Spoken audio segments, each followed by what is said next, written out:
नमस्कार हिंदुस्तान, एफएचएल टाइम्स में आपका स्वागत है। आज हमारे साथ हैं विश्वविख्यात पुस्तक माइंड इज किंग के लेखक और make in India private limited के सीएमडी दीपक शर्मा जी। दीपक शर्मा जी, स्वागत है एफएचएल टाइम्स में आपका। धन्यवाद मनदीप जी। धन्यवाद सर। ये हमारा एक प्रोग्राम है रूबरू, जिसमें हम विभिन्न प्रकार की सफल हस्तियों से आपकी मुलाकात करवाते हैं ताकि आपको उनसे प्रेरणा मिल सके और आप जीवन में अपने क्षेत्र में ऊंचाइयों को छू सके। तो दीपक जी की पूरी सक्सेस स्टोरी पे आज हम प्रकाश डालेंगे। रूबरू में आपका स्वागत है। दीपक जी, आप ये बताइए कहां से आपकी जर्नी शुरू हुई और कैसे आपने कार्य करना स्टार्ट किया और इस जो आज आप शून्य से शिखर तक पहुंचे हैं, इसे पूरी आपकी कहानी की सफलता की जो गाथा है उसके बारे में हम जानना चाहेंगे। मनदीप जी, जर्नी की अगर मैं बात करूं तो हमें छोटे से गांव से ही, मतलब हरियाणा में मान लो कि हर कोई गांव से ही मतलब उनका विकास हुआ है। हाँ, बिल्कुल सही कह रहे हैं जी कि गांव ही है, गांव से ही हमारे शहर बने हैं और शहर से लोग आगे बढ़े हैं। तो बस एक छोटे से गांव इधर हिसार के पास ही, मिर्जापुर के पास। कौन से गांव से संबंधित है सर? खोका खरकड़ी के नाम से गांव है मेरा जी।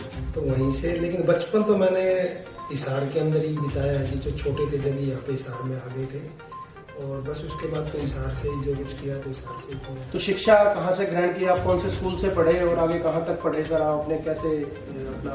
मनदीप जी, अगर शिक्षा की अगर मैं बात करूँ तो शिक्षा तो मेरी कुछ खास नहीं रही।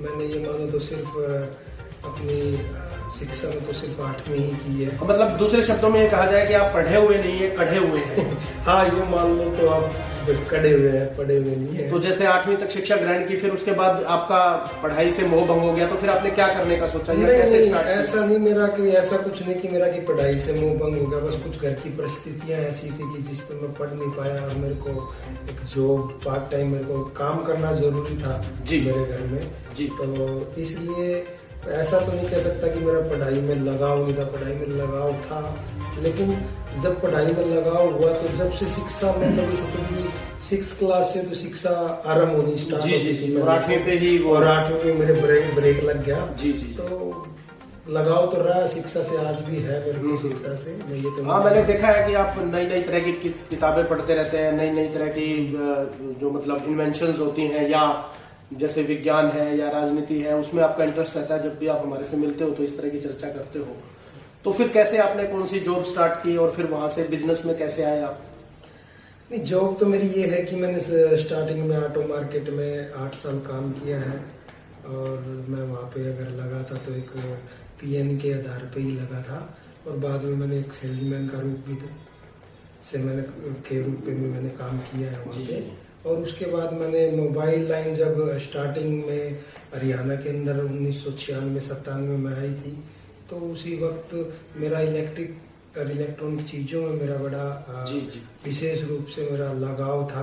तो बस मैं मेरे जो जिस जहाँ पे मैं काम करता था वहाँ के जो ओनर थे उनके पास मोबाइल फोन था स्टार्टिंग में और गिने चुने लोगों के पास ही उस टाइम मोबाइल हुआ करता था। तो वो मोबाइल उनके मोबाइल रखने से मेरे पे जब उनकी बेल बजती थी मोबाइल की तो उसमें कुछ एक ऐसा खिंचाव सा होता था कि मैं उसके बस उसको आकर्षित करता रहता था कि मेरे पास भी मोबाइल होना चाहिए, एक ऐसा इंस्ट्रूमेंट। और वो लगाव इतना आकर्षित, इतना मैंने अपने एक हद तक कर दिया कि वो ही मेरा बिजनेस बन गया और जिसकी वजह से मैं मतलब एक कामयाब बिजनेसमैन मोबाइल लाइन के अंदर, मोबाइल इंडस्ट्री। तो कितने वर्ष तक आपने जॉब की और फिर कैसे आपका मतलब रुझान बिजनेस की तरफ कैसे हुआ? अगर मैं जॉब की बात करूं तो मैंने 6 साल लगातार जॉब की है और जॉब के रहते ही फिर मैंने मोबाइल फोन का एसेसरी और फिर मोबाइल रिपेयरिंग और फिर होलसेलिंग और ये मैंने स्टार्ट की है। तो अगर मैं सन 1999 से मैं मोबाइल लाइन की मतलब जी एसेसरी वगैरह में डील करने लगा। मैंने सुना है कि आपने नोकिया, जो कि उस समय भारत की बहुत बड़ी कंपनी थी मोबाइल इंस्ट्रूमेंट के रूप में, उसके पैरेलल भी आपने नोकिया का एक नेटवर्क खड़ा कर दिया था। उसके बारे में दर्शकों को बताइए। हाँ मनदीप जी, ऐसा है कि जब काफी समय से मैं मोबाइल का काम कर रहा था तो मेरे को ऐसा लगा कि कुछ और बड़ा करना चाहिए। तो मैं इसी प्रकार मैंने मोबाइल फोन की एक नोकिया इंडिया था हमारे इंडिया में, भारत में। तो जब मैं उसका एक डिस्ट्रीब्यूटर बना था, एक छोटा सा माइक्रो डिस्ट्रीब्यूटर बना था जी। तो उसकी मैं मार्केटिंग करने लग गया था। जी जी। तो जब मैं मार्केट करता था तो जब मार्केट करते करते मेरे को बड़ी प्रॉब्लम फेस करनी पड़ा करती थी कि मेरे को कभी वो मोबाइल के मॉडल्स नहीं देती थी कंपनी जी, मतलब लिमिटेड चीजें थी और बड़ा ब्रेकर्स ज्यादा थे। आप कुछ बड़ा करना चाहते मैं कुछ चाह के भी कुछ नहीं कर सकता और आपके मन में थी कि कुछ बड़ा करूं। मेरे मन में हमेशा ये रहा था कि कुछ मैं अलग और कुछ तो करूं। और जब नोकिया आया था इंडिया के अंदर तो मैंने ये देखा कि छोटी छोटी शॉप पे तो और वो मोबाइल भी नहीं देते थे जी, मतलब वो मोबाइल भी नहीं देते थे। तो मैंने देखा कि क्यों ना मैं कुछ ऐसा करूं कि मैं सबके रीच में मोबाइल पहुंचाऊं दुकानदारों को और आम आदमी तो मैंने नोकिया इंटरनेशनल जो कि इंटरनेशनल मार्केट में था तो मैं वहां पे जाके उसको इंपोर्ट करके और सिंगापुर से या कहां से? वो एक्चुअली मैं क्या कि कोरिया का मैन्युफैक्चरिंग थी और चाइना से इंपोर्ट हुआ था। ओके।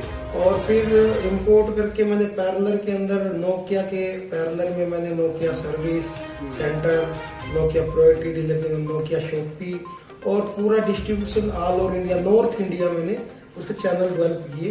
और तो कि मैंने उसके पैरेलल में मतलब ये मानो कि नोकिया के पैरेलल में मैंने एक दूसरा नोकिया खड़ा कर दिया। मतलब आपने इस कहावत को हूबहू चरितार्थ कर दिया कि खुद ही को कर बुलंद इतना कि हर तस्वीर से पहले भगवान खुद बंदे से पूछे कि बता तेरी रजा क्या है। मतलब नथिंग इज इम्पॉसिबल अगर आप ठान लो। मतलब जी अगर आपके पास जुनून है तो आप, मैं नहीं मानता कि आप कुछ नहीं कर सकते, आप सब कुछ कर सकते हो। अगर आपके पास कुछ करने का लक्ष्य और एक जुनून, उसको करने के लिए एक प्रयास, ये होनी जरूरी है, आप कुछ भी कर सकते हो जी।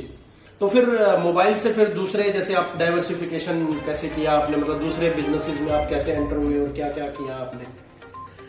मतलब जी मेरा मानना ये है कि कुछ तो मेरे को ऐसा लगता है कि कोई एक ही काम को ना लंबे समय तक करने में ना वो उत्साह, वो जोश और उमंग वो ना कम होती जाती है।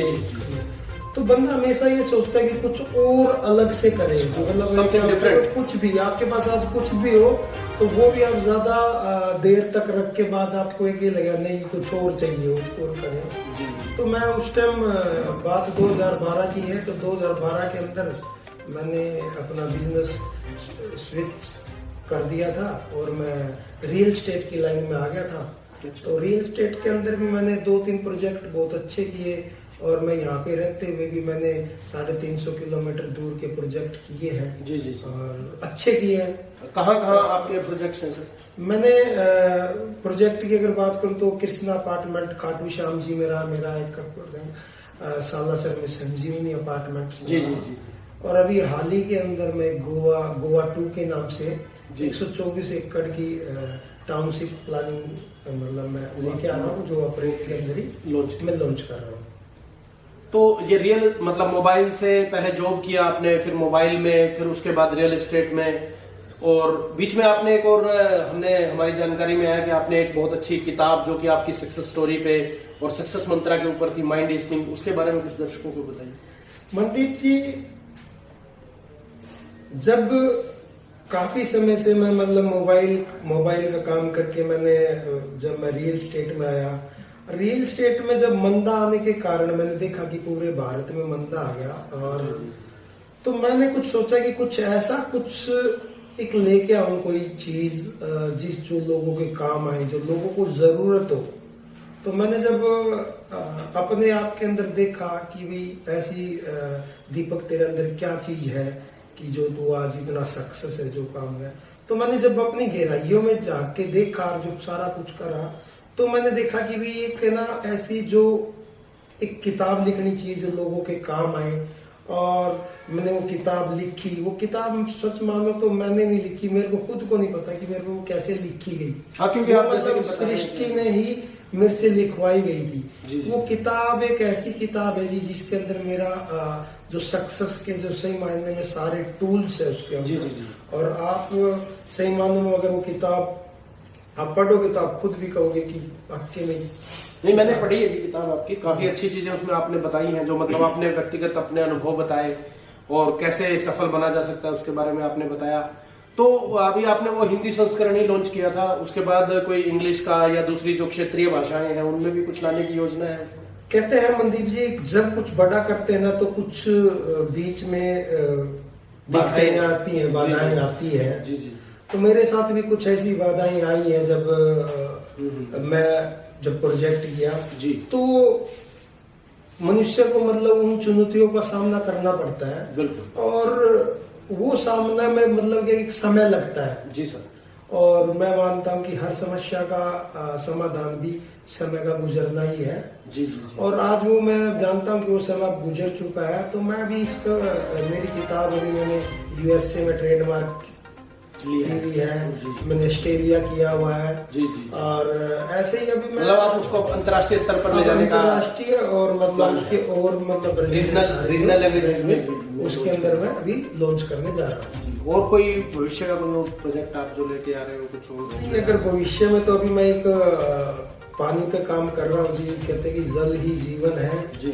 तो मैं एक ऐसा अद्भुत पानी का एक मशीन लेके आ रहा हूँ, यंत्र लेके आ रहा हूँ। जी जी।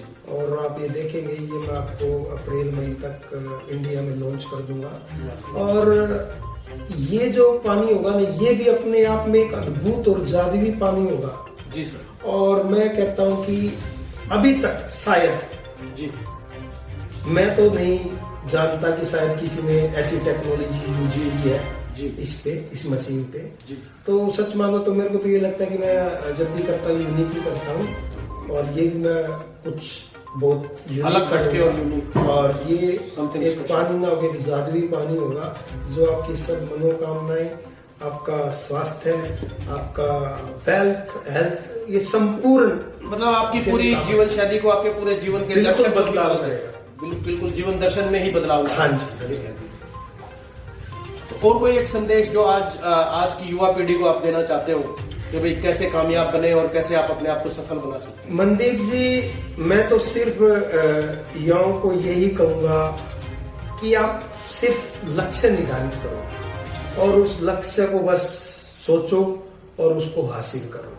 बस वो लक्ष्य कुछ भी हो सकता है, जिसका भी, किसी का छोटा लक्ष्य, किसी का बड़ा लक्ष्य है।